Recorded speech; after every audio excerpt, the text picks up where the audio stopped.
Hello दोस्तों, एक नए वीडियो में आपका स्वागत है। आज की मूवी है द क्रिएटर। ये मूवी 2023 में आई एक science fiction action drama movie है। भविष्य में इंसानों ने एआई रोबोट बनाना शुरू कर दिया है जिसे वो सिमुलेंट या सिम्स कहते हैं। वो रोजमर्रा की जिंदगी का हिस्सा बन गए हैं। लोग अपनी मर्जी से चेहरे को स्कैन करके रोबोट पे बनवाने की भी इच्छा रखते हैं। सिम्स केवल कर्मचारी नहीं है बल्कि वो खेल भी खेलते हैं और कानून भी चलाते हैं। 2055 में सरकार द्वारा बनाए गए सिम्स के कारण लॉस एंजलिस में एक परमाणु हथियार में विस्फोट हो गया था जिसमें लगभग 10 लाख लोग भस्म हो गए थे। इसलिए वेस्टर्न कंट्री या एआई के किसी भी उपयोग पर प्रतिबंध लगाने के लिए एक साथ इकट्ठा हो गई। लेकिन न्यू एशिया अभी भी सिम्स को सम्मान नागरिक के रूप में समर्थन देता है और यहाँ तक कि उन्हें रखता भी है। मगर अमेरिका ने सिम्स को खत्म करने के लिए एक मिशन शुरू किया है और अपने मिशन को पूरा करने के लिए लगातार न्यू एशिया पे हमला करता रहता है। उनका सबसे महत्वपूर्ण हथियार नोमाद है जो कि सिम्स को जमीन पे स्कैन करके उन्हें मिटा देता है। सेना का मुख्य उद्देश्य निर्माता नाम के व्यक्ति को ढूंढना है जो कि एआई का लीडर है और वैज्ञानिक है।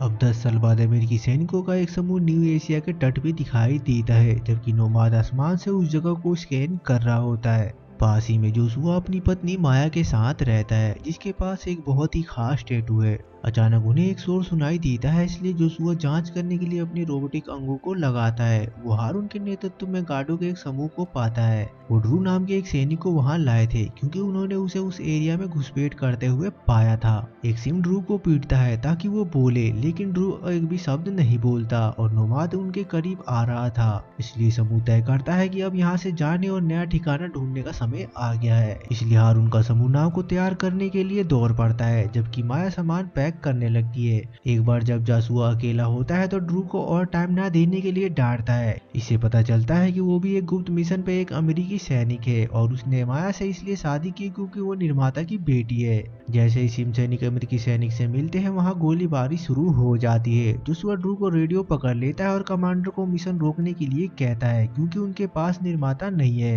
ये बात माया सुन लेती है और परेशान हो जाती है कि जोशुआ ने अपने वादे के मुताबिक सेना नहीं छोड़ा है और अपना बंदूक तान देती है। लेकिन सैनिक वहां आ जाते हैं और उसे बाहर खींच लेते हैं। माया भाग जाती है और नाव पे सिम में शामिल हो जाती है, लेकिन उसी समय नोमाद एक मिसाइल छोड़ता है जो उन सभी को मार देती है। 5 साल बाद वापिस जोशुआ अमेरिका में अपनी जिंदगी जीने की कोशिश करता है और अपने पीटीएसडी के लिए बहुत सारी दवाइयां लेता रहता है और लगातार चिकित्सक को दिखाता है जो कि ये जानने के लिए झूठ पकड़ने वाली मशीन का उपयोग करता है कि कहीं वो कोई जानकारी तो नहीं छुपा रहा। वो ग्राउंड जीरो पे सफाई कर्मचारी की नौकरी करता है और एक दोपहर उसे और उसके साथी को एक रोबोट मिलता है जो कि अचानक जीवित हो जाता है। वो दया की भीख मांगते हुए अपने सभी अंगों को हिलाता है। साथ काम करने वाली ये देख के घबरा जाती है कि ये कितना असली लगता है, लेकिन जोशुआ तुरंत उसे बंद कर देता है और अपने साथी को याद दिलाता है कि वो सिर्फ मशीन है जिसमें कोई भावनाएं नहीं होती। उन्हें जो भी रोबोट मिलता है उन्हें नष्ट कर दिया जाता है। कुछ टाइम बाद घर पे जोशुआ माया की वीडियो को देखता है और उस समय को याद करता है जब उसने उसके रोबोटिक अंगों को बनाया था। वो बात करते हैं कि जिस दिन एलए में परमाणु हमला हुआ था तो उसने अपने ये अंग खो दिए थे और अपना परिवार भी खो दिया था।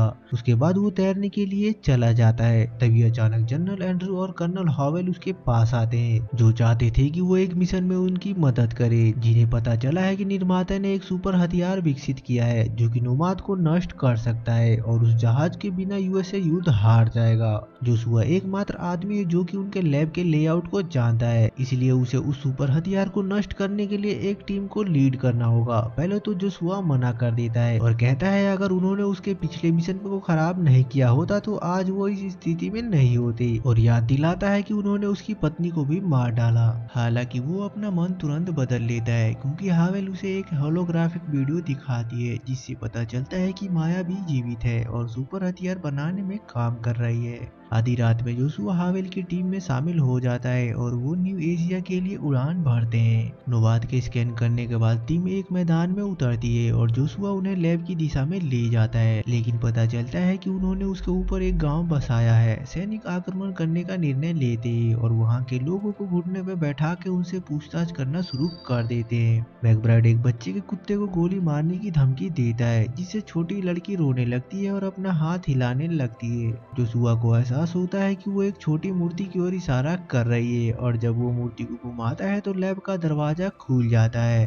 मैकब्राइड और ब्रैडबेरी बाहर ही रहते हैं और बाकी टीम लैब के अंदर जाती है, जहां वो एक लंबे गलियारे से गुजरते हैं और सभी तकनीशियन को गोली मार देते हैं। जोशुआ सिक्योरिटी कैमरे की जांच करता है और देखता है कि माया भी आसपास होनी चाहिए। टीम और अधिक वैज्ञानिकों को गोली मारती जाती है, लेकिन इस बार काम करने वाले बुलेट प्रूफ दरवाजे को बंद कर देते हैं। जोशुआ बताता है कि लोग को केवल चेहरे की पहचान से ही खोला जा सकता है, इसलिए सैनिकों में से एक तकनीशियन का चेहरा निकालने के लिए चाकू निकाल लेता है। इस बीच ब्रैडबेरी पुलिस को आते देखती है, इसलिए आत्मसमर्पण करने से पहले कुछ मिसाइल छोड़ देती है। पुलिस उसे गिरफ्तार करने की कोशिश करती है, लेकिन उसी समय ब्रैडबेरी का मिसाइल गिरता है और तुरंत सभी सिम्स को मार देता है। जल्दी और पुलिस आ जाती है और उस पे गोलियां चलाती है, इसलिए उसे छुपना पड़ता है। टीम लैब में आगे जाने में सफल हो जाती है और उन्हें एक तिजोरी मिलती है जिसे एक्सेस करने के लिए हैक करने की आवश्यकता होती है। सिपली और जोशुआ इस पे काम करने के लिए रुकते हैं, जबकि दूसरे आने वाले गार्डों से लड़ते हैं। हालांकि जल्दी वो अपने आदमियों को खोने लगते हैं, इसलिए सिपली उनकी मदद करने के लिए जाता है। जब कंप्यूटर लॉक हैक कर लेता है तो जोशुआ तिजोरी खोल के अंदर जाता है। तभी उसे एक सोफे पे एक बच्चा मिलता है जो कि टीवी देख रहा था। जोशुआ ये देख के हैरान हो जाता है, क्योंकि बच्चा एक सिम है जो कि पहले कभी नहीं बनाया गया।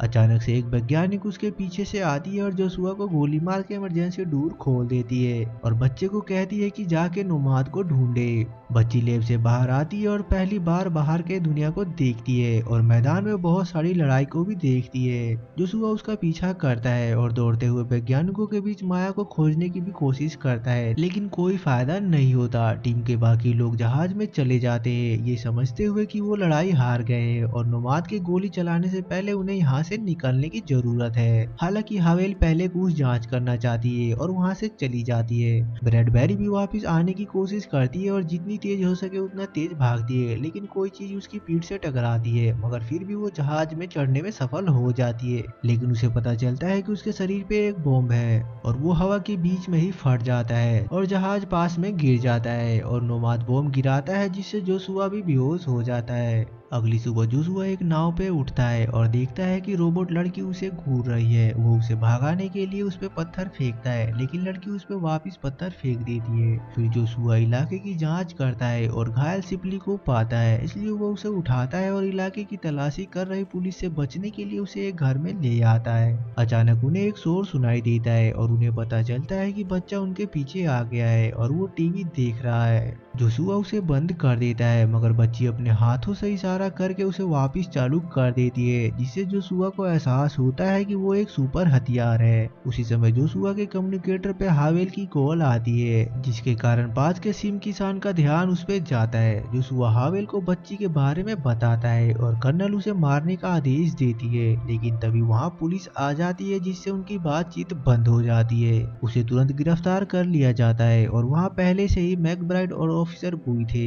अब जोशुआ बच्चे को गोली मारने में झिझकता है और जब वो देखता है कि लड़की माया का टैटू बना रही है तो वो अपनी बंदूक नीचे रख देता है। तभी वहाँ वो किसान आता है जो बच्ची की रक्षा करने का वादा करता है, मगर जोशुआ का ट्रांसलेटर सिम के प्लान के बारे में बता देता है, इसलिए वो तुरंत उसे गोली मार देता है, जिससे किसान की मौत हो जाती है और पुलिस को उसकी लोकेशन का पता चल जाता है। फिर जोशुआ बच्ची से पूछता है कि वो माया को कहाँ ढूंढ सकता है और बच्ची कहती है कि वो डियान डैंग में है। उसी समय पुलिस घर को घेर लेती है और गोली चलाने लगती है, इसलिए जोशुआ सिपली और बच्ची को किसान के ट्रक में ले जाता है। जब पुलिस उस पर ग्रेनेड फेंकती है तो कुत्ता उसे पकड़ लेता है और वापस बाहर ले जाता है और सभी पुलिस वालों को उड़ा देता है और उन पे भोंकता है। फिर लड़की अपनी शक्तियों से ट्रक को चालू कर देती है, इससे वो लोग वहाँ से भाग जाते हैं। इस बीच मैकब्राइड और हावेल मिल के बुई को मार देते हैं और वैन पे कब्जा कर लेते हैं, जिसे घुमा के वो जोशुआ की तलाश करने के लिए निकल पड़ते हैं। कुछ समय बाद सिपली जोशुआ पे गन तान के उसे हॉस्पिटल ले जाने के लिए कहता है, लेकिन जोशुआ समझाता है कि वो अमेरिकी बेस से बहुत दूर है और वो उसे एक दोस्त के पास ले जाएगा।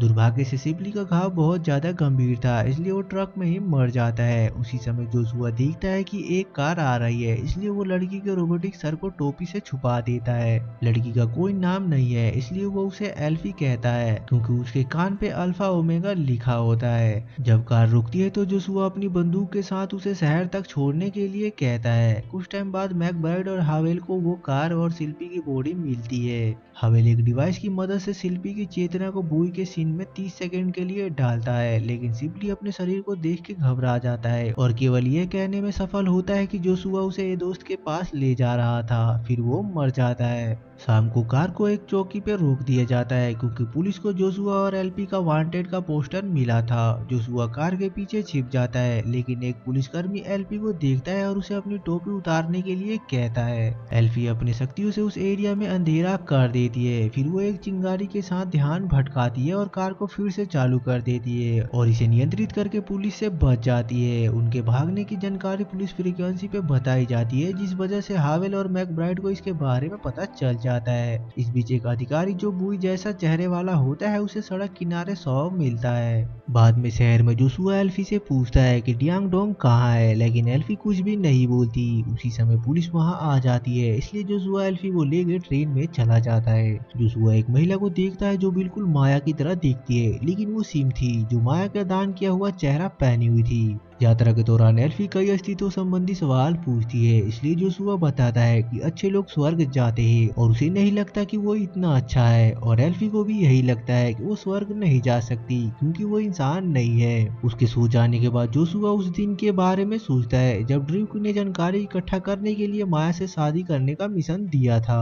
उन्होंने उसे शादी की एक अंगूठी भी दी थी जिसके अंदर एक ट्रैकर था। शाम को दोनों ट्रेन से निकलते हैं और दोनों अपने वांटेड पोस्टर को देखते हैं, जबकि एक आदमी उनको देखता है और पुलिस को बुलाता है। जोशुआ अपने दोस्त को देखने के लिए एल्फी को एक सिम फैक्ट्री में ले जाता है और पता चलता है कि ये ड्रू है। हमले की रात के बाद से ड्रू ने अपना मन बदल लिया था और वो अब एक एआई समर्थक है और एक कामी नाम की सिम को भी डेट कर रहा है। जोशुआ ड्रू से कहता है कि वो एल्फी से माया की लोकेशन का पता करे, लेकिन बच्ची बहुत ज्यादा इंक्रिप्टेड है। जब जोशुआ उसे पूछता है कि क्या वो माया की अंगूठी को पता लगा सकता है, तो ड्रू बताता है कि वो मर चुकी है, लेकिन जोशुआ उसकी बातों पर विश्वास करने से मना कर देता है। बाद में जब कामी एल्फी का ध्यान भटकाती है तो ड्रू जोशुआ को अपने निरीक्षण के नतीजे के बारे में बताता है कि एल्फी बढ़ने में सक्षम है और अभी उसकी शक्तियों की सीमा सीमित है, लेकिन वो भी बाद में बढ़ेंगी, जिसके कारण वो दूर से ही सभी टेक्नोलॉजी को कंट्रोल कर लेगी। उसी समय एल्फी कामी को बताती है कि कोई उसे लेने आ रहा है, लेकिन कामी जांच करती है तो ये फूड डिलीवरी वाला था। उसकी दरवाजा बंद करने के बाद पता चलता है कि डिलीवरी करने वाला लड़का दूसरा बुई था जो कि यहाँ बहुत से पुलिस वालों के साथ आया था। फिर वो खाने के डिब्बे का बम को एक्टिवेट कर देता है जिससे कामी की मौत हो जाती है। तभी पुलिस वाले अंदर आते हैं और एल्फी को पकड़ने की कोशिश करते हैं, लेकिन जोशुआ आता है और उन सभी को गोलियां मारना शुरू कर देता है, जबकि एल्फी शांति से टीवी देखती रहती है। जोशुआ बुई के चेहरे पे गोली मार देता है और एक बंदूक से सभी सिम को हरा देता है, लेकिन वहाँ और पुलिस के आने की आवाजें आती है और वो पुलिस के पहुंचने से ठीक पहले एल्फी को उठाता है और दुखी ड्रू को ले लेता है। और जब सिम इमारत की जांच करते हैं तो पता चलता है कि दो पुलिस वाले हावेल और मैकब्राइड है। हावेल कामी के सर को ले लेती है और उसे हैक करने का प्लान बनाते हैं। कुछ समय बाद ड्रू का कंप्यूटर अंगूठी को ट्रैक करता है और उन्हें जोशुआ के पुराने घर का पता चलता है। जब वो वहाँ जाते हैं तो जोशुआ तुरंत घर में घुसता है, लेकिन उसे वहाँ सिर्फ अंगूठी मिलती है। जब वो हमले की सुरक्षा रिकॉर्डिंग देखता है तो एल्फी उसे चेतावनी देने आती है कि सैनिक वहाँ आ रहे हैं, लेकिन जोशुआ उस पर झपटता है और चिल्लाता है जिससे एल्फी रोने लगती है और जोशुआ उसे एक इंसान के रूप में देखता है, इसलिए वो उसे माफी मांगते हुए गले लगा लेता है। अचानक ड्रू उन्हें हमले की चेतावनी देने के लिए अंदर आता है, लेकिन उसे गोलियां लग जाती है। मरने से पहले वो जोशुआ को बताता है कि माया ही निर्माता है, इसलिए उन्होंने 5 साल पहले हमला किया था। उन्हें जोशुआ को ये बताने की अनुमति नहीं थी क्योंकि जोशुआ को माया से प्यार था। जोशुआ एल्फी के साथ भागने की कोशिश करता है, लेकिन वो तुरंत हारून के सैनिकों द्वारा घेर लिए जाते हैं और जोशुआ को बेहोश कर देते हैं। उस रात जोशुआ सपना देखता है कि जब वो एक बार में माया से मिला था और उसने उसे एक कहानी बताई थी कि उसके पिता ने उन्हें एआई के बारे में सब कुछ सिखाया था, लेकिन युद्ध शुरू होने के बाद उन्हें भागना पड़ा, इसलिए उनका पालन पोषण सैमुलेंट ने किया जो उन्हें उतना ही प्यार करते थे जितना इंसान करते हैं। अगली सुबह जोशुआ एक जहाज के अंदर कोठरी में जागता है। हारून उसे मिलने आता है और उसे बताता है कि माया के पिता असली निर्माता थे, लेकिन उनकी मृत्यु के बाद माया नई निर्माता बन गई और नोमाद को रोकने के लिए एल्फी को बनाया। एलए में परमाणु बमबारी मनुष्यों की एक प्रोग्रामिंग की गलती के कारण हुई थी और उन्होंने इसकी गलती के लिए मशीनों को दोषी ठहरा दिया। यदि सिम्स युद्ध जीत जाते हैं तो वो वेस्टर्न वर्ल्ड के साथ कुछ भी नहीं करना चाहते, बस वो शांति से जीना चाहते हैं और सेना जोशुआ का यूज करके माया तक पहुंचने की कोशिश कर रही है। हारून जोशुआ को मारने पे विचार करता है, लेकिन बाहर कुछ शोर से बाधित हो जाता है। नोमाद उसके बेस को उड़ा रहा था। जोशुआ एल्फी को भागने में मदद करने के लिए मना लेता है और वो समुद्र में कूद जाता है। इसलिए सैनिक पानी पे गोलियां चलाते हैं और एक बार जब उन्हें लगता है कि जोशुआ मर चुका है तो वो नाव आगे बढ़ा देते हैं, इस बात से अनजान कि जोशुआ नीचे छुपा हुआ है। जब वो शहर पहुंचते हैं तो जोशुआ चुपचाप इधर उधर छुपता रहता है और इंसानों और सिम्स को एक साथ देखता है। यहाँ लोग खत्म हुए रोबोट के लिए भी शौक मना रहे होते हैं और एक सिम टीचर बच्चों को शांतिपूर्ण अस्तित्व के बारे में बताता है। शाम को जोशुआ हारून के सो जाने का इंतजार करता है और उसे स्टैंड बाई पे रखने के लिए सर में एक बटन दबाता है। फिर जोशुआ एक नाव पे एल्पाई के साथ भागने की कोशिश करता है, लेकिन उसी समय एक अलार्म अमेरिकियों के आने की घोषणा करता है। एक बड़ा सा टैंक इमारतों को नष्ट करना और मिसाइलें दागना शुरू कर देता है। ये देखने के बाद एल्पाई जोशुआ को छोड़ देती है क्योंकि वो अपने लोगों की मदद करना चाहती है। वहाँ घमासान युद्ध होता है और दोनों तरफ से कई लोग मारे जाते हैं। हावेल पुल के रास्ते से एक रोबोट भेजती है जो कि सैनिकों को मारने के लिए ब्लास्ट हो जाता है। फिर हावेल चलता फिरता बॉम्ब भेजती है, लेकिन इस बार एल्फी उसे रोक देती है और शक्तियों का यूज करके उसे बंद कर देती है। दुर्भाग्य से मैकब्राइड वहाँ आता है और एल्फी को गोली मार देता है, इसलिए क्रोधित जोशुआ उसे मारने के लिए कूद पड़ता है। एल्फी को बेहोश होने पे बॉम्ब फिर से एक्टिवेट हो जाता है, इसलिए पुल नष्ट होने से पहले जोशुआ बच्ची के साथ वहाँ से भाग जाता है। अब हारून बच्ची को ठीक करने के लिए निर्माता के पास ले जाने के लिए मान जाता है, जबकि दूसरे लड़ते रहते हैं। वहाँ से कुछ दूर पे हावेल जानकारी इकट्ठा करने के लिए कामी को एक्टिवेट करती है और उसे दोबारा मार देती है। यात्रा के दौरान हारून खुलासा करता है कि माया ने हमले से कुछ दिन पहले ही एल्पाई को खत्म कर दिया था और उसे बनाने के लिए अपने भ्रूण को स्कैन किया था, जिसका अर्थ है कि एल्पाई जोशुआ की मृत बच्ची की कॉपी है। अंततः एल्पाई को कुछ मॉन्क द्वारा एक विशेष मंदिर में ले जाया जाता है और जोशुआ पूछता है कि क्या यह स्थान डियांग डैंग है। मॉन्क बताते हैं कि इस शब्द का मतलब है स्वर्ग, यानी माया मर चुकी है। अब तबाह हो चुका जोशुआ मंदिर में प्रवेश करता है और माया के शरीर के बगल में एल्पी को आराम करते हुए पाता है। माया का शरीर मशीन से जुड़ा हुआ है और एक दूसरा भिक्षु बताता है कि माया 5 साल से ऐसे ही है, लेकिन वो वास्तव में जीवित नहीं है। मशीन सिर्फ उसके शरीर को काम कराती रहती है और सिम्स को इजाजत नहीं है कि वो अपने निर्माता को चोट पहुंचाए, इसलिए उसे मशीन से अलग करना जोशुआ पे निर्भर करता है। रोते हुए जोशुआ हर चीजों के लिए माफी मांगता है और मशीन बंद कर देता है। उसी समय अमेरिकी पहुंचते हैं और उस एरिया में सभी सिम्स को मारना शुरू कर देते हैं। हावेल मंदिर में पहुंचती है और जोशुआ को बंदूक की नोक पे रोकते हुए माया की चेतना को चिप में डाउनलोड करना शुरू कर देती है। हारून भी आता है और हावेल को गोली मार देता है, जिसके कारण 2 सैनिक उसे गोली से मार देते हैं। हावेल उसकी जांच करने के लिए उसके करीब आती है, लेकिन पता चलता है कि उसकी पीठ पे एक बम है जिसे एल्फी ने सैनिकों को मारने के लिए एक्टिवेट कर दिया। फिर हारून खड़ा होता है और जोशुआ को नोमाद को खत्म करने के लिए कहता है, इसलिए जोशुआ एल्फी और माया की चिप के साथ चला जाता है। दुर्भाग्य से वो अमेरिकियों को मिल जाते हैं जो उन्हें ले जाने से पहले अलग कर देते हैं, जबकि नोमाद उस एरिया को उड़ा देता है। बाद में एलए बेस पे एंड्रू जोशुआ से कहता है कि एल्फी को मार दे क्योंकि वो उससे कोई जानकारी इकट्ठा नहीं कर सकते थे। जोशुआ करीब आता है और एल्फी को कुछ फुसफुसाता है जिससे वो बंद हो जाती है। मशीन पे उसका नब्ज को गिरते हुए देख के एंड्रू मान लेता है कि वो मर चुकी है। बाद में जोशुआ एल्फी को भस्म में ले जाता है, लेकिन वहाँ जाते समय एल्फी जाग जाती है। जोशुआ ने सिर्फ उसे स्टैंड बाय मोड पे आने के लिए कहा था। लड़की अपनी शक्तियों का उपयोग गाड़ी का एक्सीडेंट करने और सड़क को ब्लॉक करने के लिए करती है, जिससे जोशुआ को उसे बाहर निकालने का और भगाने का मौका मिल जाता है। दोनों स्पेस पोर्ट की ओर भागते हैं, जहां एल्पाई अपनी शक्तियों का यूज करके बोर्डिंग मशीन को उन्हें आगे जाने देने के लिए करती है। जैसे ही वो जहाज से भागते हैं, एंड्रू पायलट को उन्हें वापस लाने के लिए आदेश भेजता है। हालांकि एल्पाई फिर से अपनी शक्तियों का यूज करती है और जहाज को नोमाद की ओर ले जाती है। सभी नागरिकों को विमान से उतारने के बाद गार्ड अंदर आते हैं, लेकिन जोशुआ वैक्यूम बनाने के लिए दरवाजा खोल देता है, जिससे सभी गार्ड आसमान में उठ जाते हैं। बाद में जोशुआ एक विस्फोट तैयार करता है, इसलिए एंड्रू सभी सिम ठिकानों पे बड़े पैमाने पे हमला करने की तैयारी करके जवाब देता है। जब जोशुआ मिसाइल को तैयार होते हुए देखता है तो वो माया की चिप एल्पाई को देता है और उसे हमले को रोकने के लिए कहता है और वो विस्फोट लगाता है। एल्पाई कुछ गलियों से होके गुजरती है और जब तक कि वो सही कमरे तक नहीं पहुंच जाती और समय से सभी मिसाइलों को रोकने के लिए अपनी शक्तियों का यूज करती है।